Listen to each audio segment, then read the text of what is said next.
Hola, vamos a continuar con el desarrollo de la materia. En esta oportunidad vamos a comenzar con el tema 7 que trata de genética cuantitativa.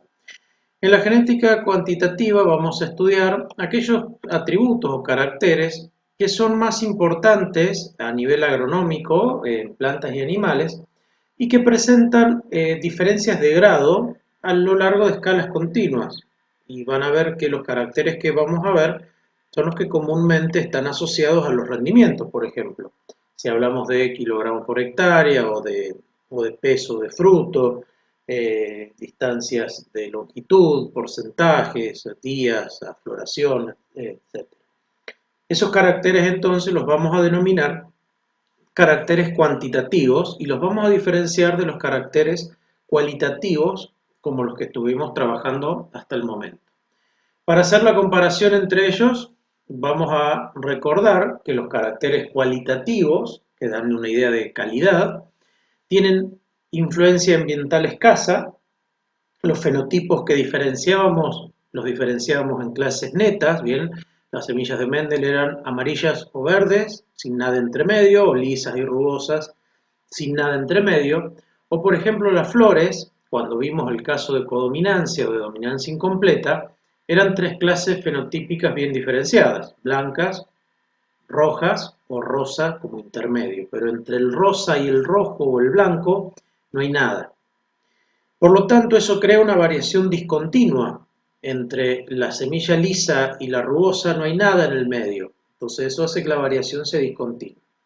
Vimos que están involucrados pocos genes, a lo sumo vimos algunos ejemplos como con 2 genes o con 3 genes, eh, y hasta ahora vinimos usando el estudio de conteos y proporciones para, por ejemplo, las dos leyes de Mendel o cuando vimos caracteres ligados al sexo.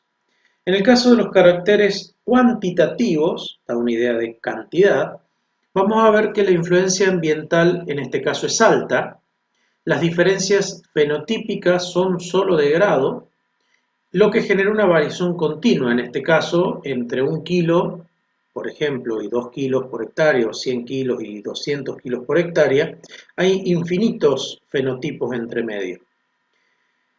Están determinados por muchos genes de efecto pequeño, aditivo y semejante, y todo esto hace que para estudiarlos tengamos que usar parámetros estadísticos como por ejemplo la media o el promedio y la variancia. Entonces, haciendo la comparación, habíamos visto para los caracteres cualitativos el ejemplo de Mendel con arveja, en donde en la generación parental se cruzaban plantas de vainas verdes con plantas de vainas amarillas. Fíjense la frecuencia en este caso de los padres. Se cruza la misma cantidad de padres de vainas verdes con la misma cantidad de padres de vaina amarilla. La F1, por el principio de la uniformidad, era de un solo color, que generalmente corresponde al fenotipo dominante, en este caso de vainas amarillas, y por autofecundación de ese F1 obtenemos un F2 en donde aparece la alternativa recesiva en menor proporción. Y veíamos la relación 3/4 para el para el fenotipo dominante, perdón, y 1/4 para la alternativa recesiva. ¿Qué pasa entonces, por ejemplo, con un carácter cuantitativo? En este caso vamos a tomar la longitud de la espiga en maíz. Vamos a cruzar en la generación parental padres de espigas cortas contra padres de espigas largas. Y ahí tenemos lo que decíamos que vamos a usar para estudiar este tipo de caracteres, la media y la variancia. ¿Qué quiere decir? Que los padres de espigas cortas tienen un promedio, para que esas espigas sean cortas, de 15 centímetros, con variaciones entre 10 centímetros y 20. Los padres de espigas largas tienen un promedio de 30 centímetros con variaciones entre 25 y 35 centímetros. Obtenemos una F1 de promedio 22,5 con mínimos y máximos entre 17,5 y 27,5. Ya acá vemos que la F1 es intermedia entre los dos fenotipos parentales. No hay una dominancia marcada como en una F1 de un carácter cualitativo.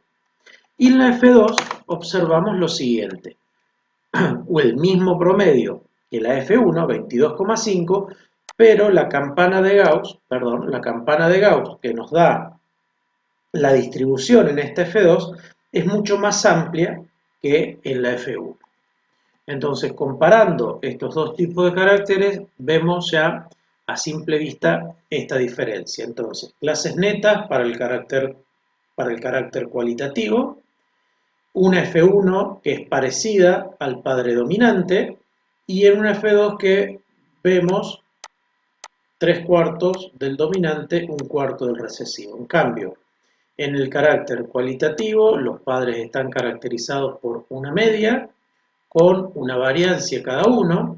La F1 o su media es intermedia a la media de los dos padres, y la F2 posee la misma media que la F1, pero con valores más extremos o más amplitud que ese F1.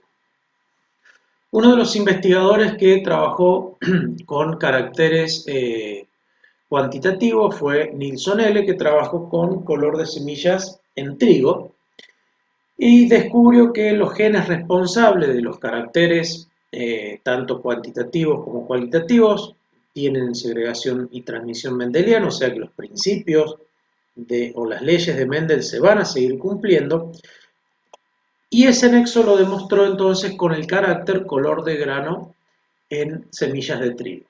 Él estableció que diferentes genes pueden tener efectos pequeños, semejantes y acumulativos, y que tienen esas propiedades para explicar la variación continua que se veía.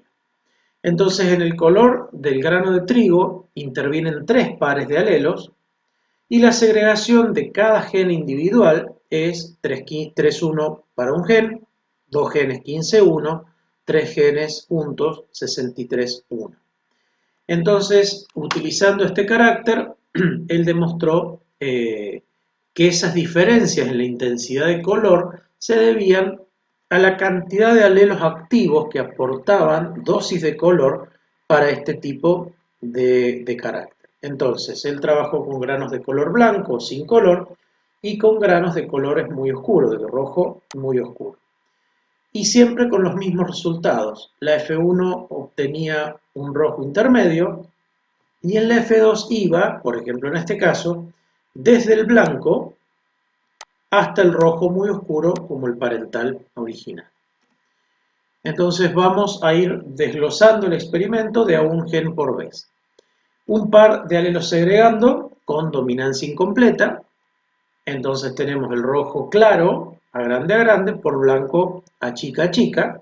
El rojo es un color intermedio y en la F2 hay una segregación de 1,2,1. Acá no hay ninguna variación con un carácter de tipo cualitativo. Entonces, el rojo claro es rojo claro porque tiene 2 alelos activos. En este caso, el alelo activo lo está aportando en los alelos dominantes. ¿Por qué en este caso es blanco? Porque los 2 alelos están inactivos.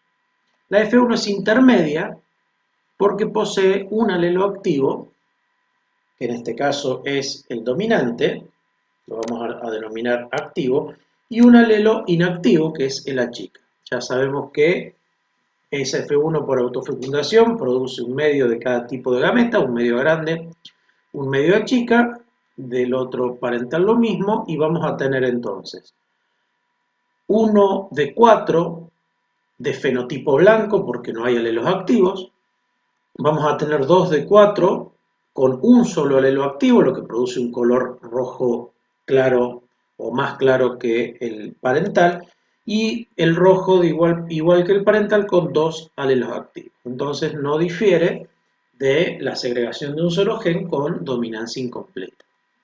¿Qué pasa cuando agregamos un gen más?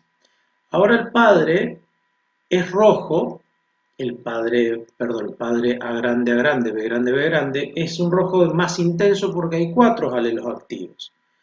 El blanco sigue siendo blanco porque no hay alelos activos. El rojo claro, que es la F1, tiene dos alelos activos y en la F2 se ve esa distribución con esa relación 1, 4, 6, 4, 1. Vamos a explicarlo con este esquema que tal vez se entienda mejor.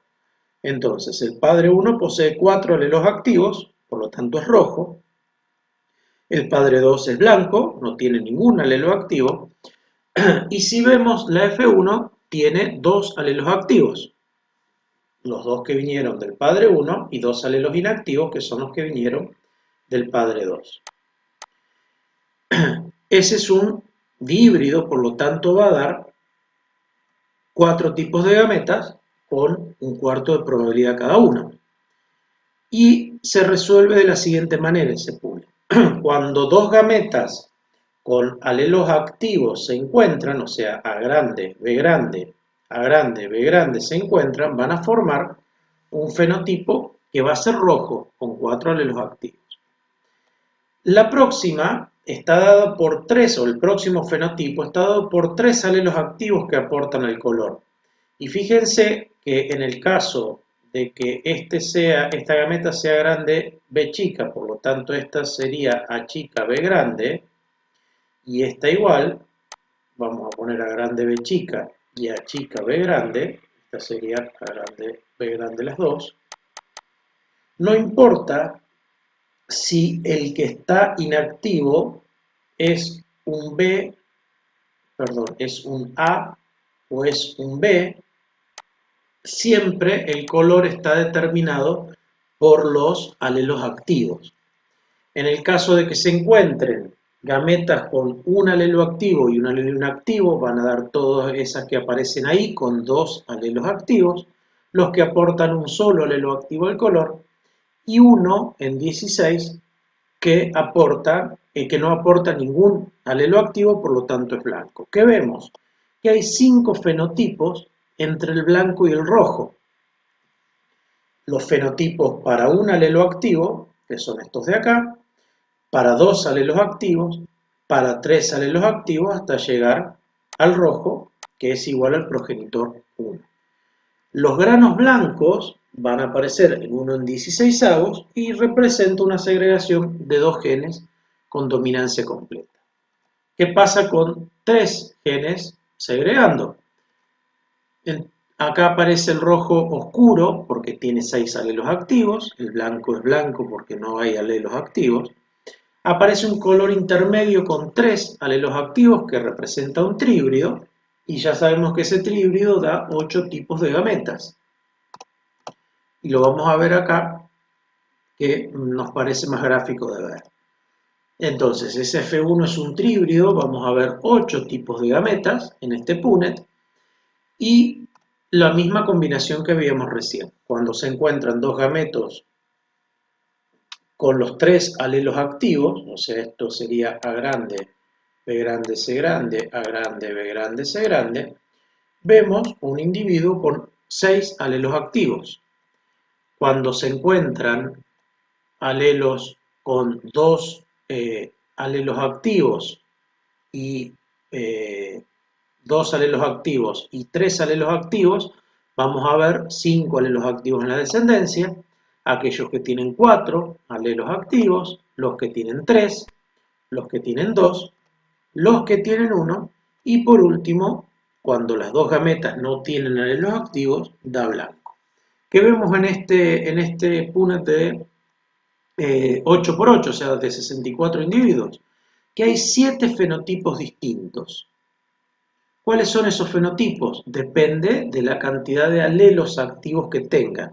Y repetimos, no importa si el alelo activo es del gen A, del gen B, del gen C. Recordemos, estos genes tienen un aporte pequeño, semejante y aditivo. O sea que lo que aporta de color el gen A, o en su alelo activo A grande, es lo mismo que aporta el alelo B activo, o sea B grande, o el alelo C activo. Y se suman, si hay un A grande, un B grande y un C grande, estamos ante 3 alelos activos. Pero esos 3 alelos activos los va a dar, por ejemplo, el genotipo A grande, B chica, C chica, C chica. ¿Qué vemos entonces?